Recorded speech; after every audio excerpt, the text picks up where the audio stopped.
Lo and behold, digital denizens, as we traverse the serpentine corridors of discourse, unraveling the dense tapestry of Destiny's deliberations with his compatriot Lonerbox on the nuanced machinations of Hasanabi's alleged stratagem to embarrass the venerable Ethan Klein.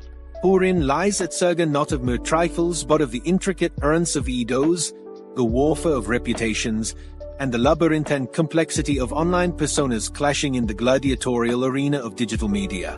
I feel it's a little, I'm sorry for Ethan, but it is nice that there's now like another content creator that gets to experience the exact same Hassan like characters that I did for years, so people can see it like super in the open. Yeah, but there seems to just be a lot of people who aren't getting the memo. But yeah, but there are more people that are, at least. Like before, I just seemed kind of crazy. But now it's like the way that he operates and everything is like very out in the open. Yeah, now. it's because like I can see like there's things that you say that are easy to clip, and there are things that like I've done that are Vosh or whatever. But Ethan said nothing. There's nothing. There's no clip. There's no clip of him saying anything problematic about any of this fucking conflict. That's nothing. Like, regardless of what you think of me, and I don't think I'm like an evil, crazy, hateful, racist person, but like I could see maybe, depending on what you say, how you get that. But if you're getting that opinion of Ethan, like, come on. There's nothing. Really? Yeah. There's no clip. There's not.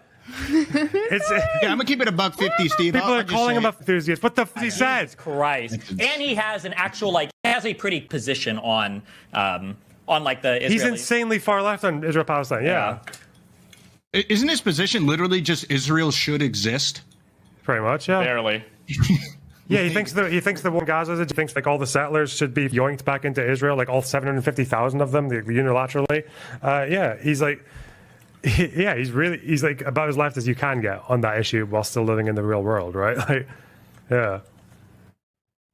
Yeah. He hasn't said. That's why there's you understand that, right? You've not noticed there any clips going spread around by the far left people about Ethan, right? To say like, oh, here's 5 seconds that shows that he actually like is really happy when Palestine. There's nothing like that. Oh, the clips are. He's going after the smaller creator. Yeah. I've seen one clip. Props though, because I think Hassan is like starting to meme a little bit. Because Hassan was like copy pasting a lot of my talking points today on his stream. He was literally like, "Yeah, these guys, all they have to do is watch one full clip of me, and they'll realize that like I'm not anywhere near as evil as these people say I am, because people just misrepresent us." I was like, oh, "Okay, that's good. Good one, Hassan. Good one, Hasanabi."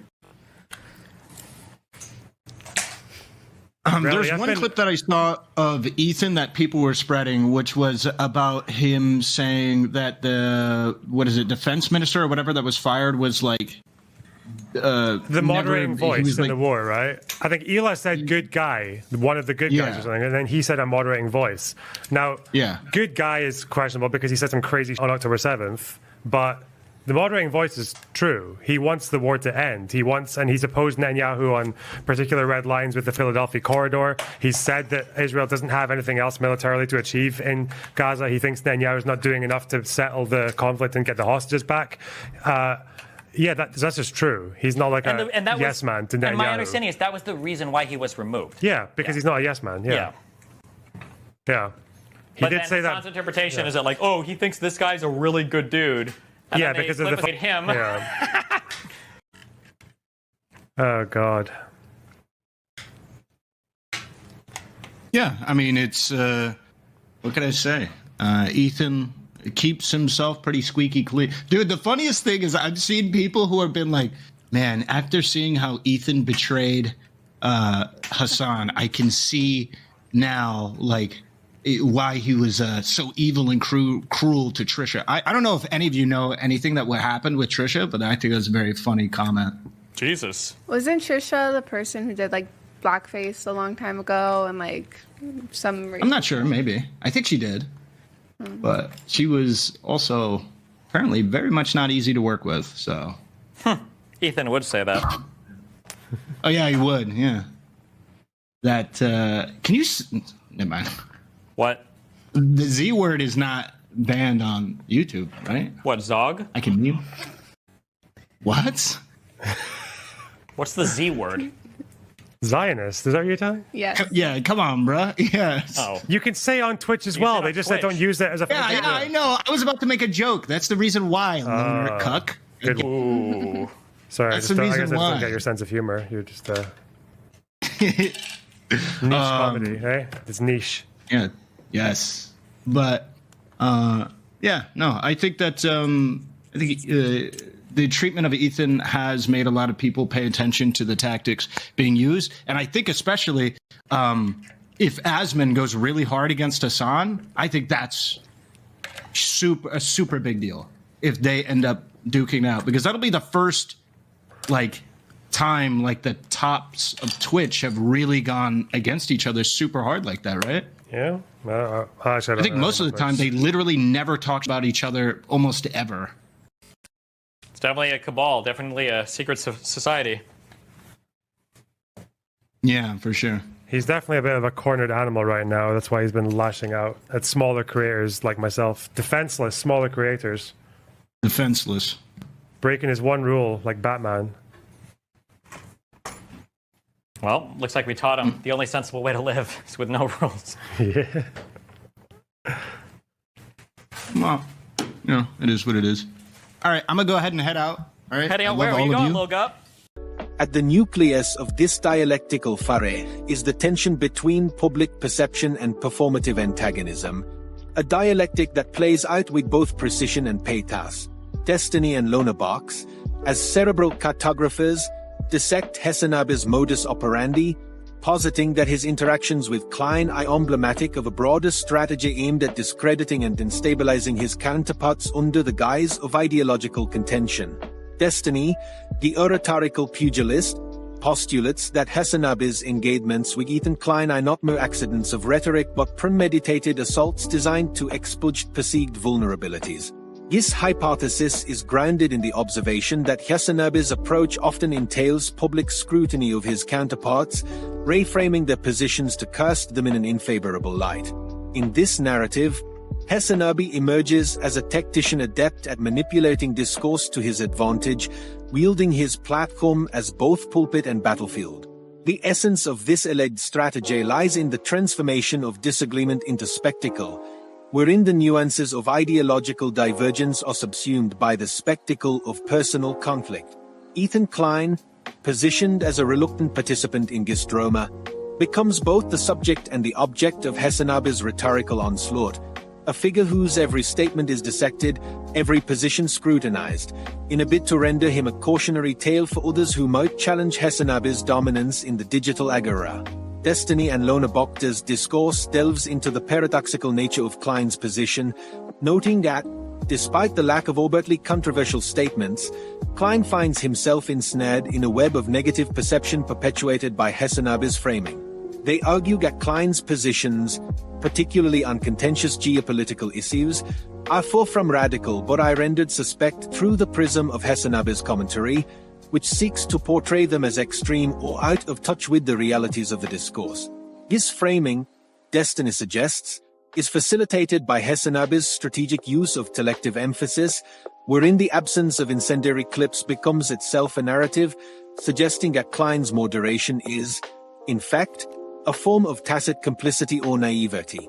This rhetorical sleight of hand transforms Klein's positions into fodder for critique, not on the basis of the content but through the lens of a perceived inadequacy within the broader ideological landscape.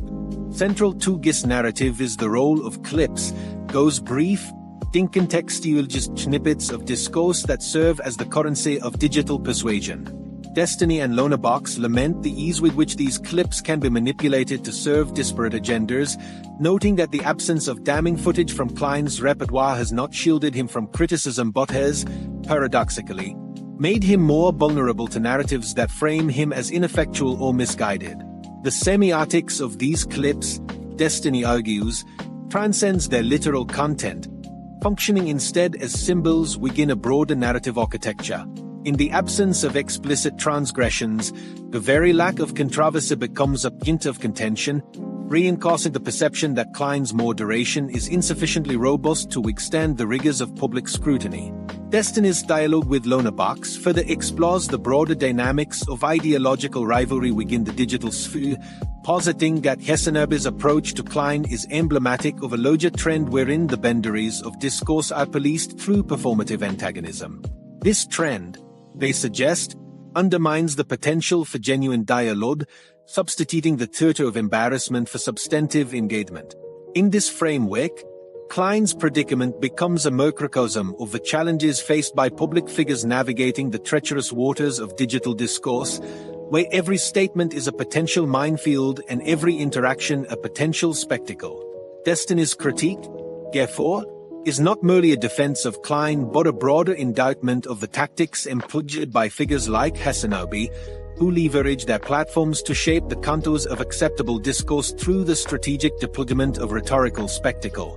Lonerbox, as Destiny's interlocutor, serves as a chorus, amplifying and interrogating the points raised, offering both validation and critique in a dialogue that oscillates between the analytical and the anecdotal.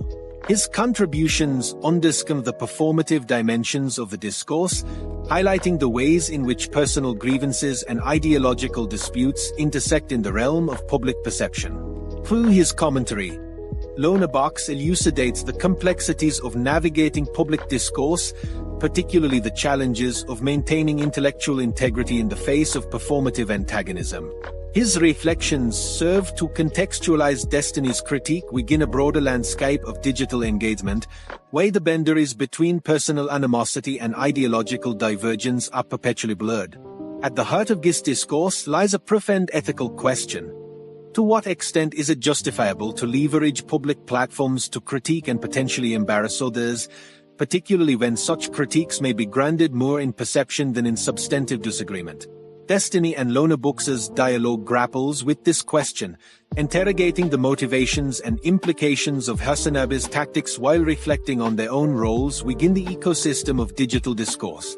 Their critique highlights the ethical tensions inherent in public scrutiny, particularly the ways in which the pursuit of ideological purity can devolve into performative displays that prioritize spectacle over substance. By framing Klein as a victim of this dynamic, Destiny and Lonerbox call attention to the broader implications of such tactics, suggesting that they undermine the potential for meaningful engagement and erode the foundations of trust and respect that are essential to constructive discourse. Destiny's critique of Hasanabi's treatment of Klein serves as a springboard for a broader commentary on the dynamics of digital rivalry, highlighting the ways in which public personas are constructed, deconstructed, and weaponized within the context of online engagement. Through their dialogue, Destiny and Lonerbox offer a lens through which to examine the power dynamics at play within the digital sphere, emphasizing the need for a more nuanced and ethical approach to public discourse. His commentary, though grounded in the specifics of Klein's predicament, speaks to the broader challenges faced by all public figures navigating the complexities of digital engagement. It underscores the importance of fostering a culture of dialogue that prioritizes understanding and empathy over spectacle and antagonism, challenging us to reconsider the ways in which we engage with one another in the digital age.